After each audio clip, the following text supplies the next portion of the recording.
Baionako Kortsarioen galeriako artisten lanak ikusgai daude Bergarako Aroztegi Aretoan hilaren 17 arte. 6 artistaren lanak dira. Ilustrazioak, boligrafoarekin egindako kuadroak eta eskulturak dira protagonista, Behart elkartearekin egiten duten elkartrukean. Eta eskulturatik aparte, importantia bai ilustrazioak daukan garrantzia hemen, zaitxik, sketch crawl topaketa baten ezautu ziren bi elkarteak. Aurreko eguenean zabaldu zuten Aroztegin dagoen bilduma. Baionako artistak ekitaldian egon ziren eta Gorka Artola alkatearen eta Maite Usabiaga zinegotziaren ongi etorria jaso zuten. Herritarrak ere gerturatu ziren ekitaldira eta Baionatik Aroztegira joandako artisten eskerrona jaso zuten. Bergararekin egiten duten elkartrukea inspirazio iturri bat dela esan zuten.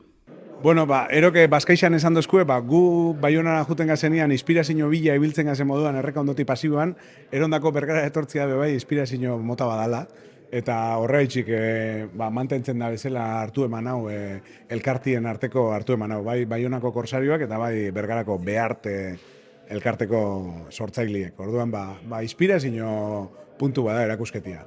Behart elkartearen eta Kortsarioen galeriako kideen arteko lehen topaketa 2013ko apirilearen 13an izan zen, Baionan egindako 39. marrazketa maratoian.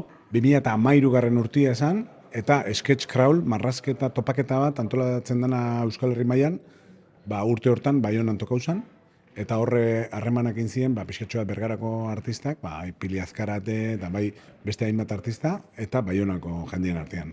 Eta ordutik, urteroko harreman hau daukagu, erakusketa hau antolatzeko.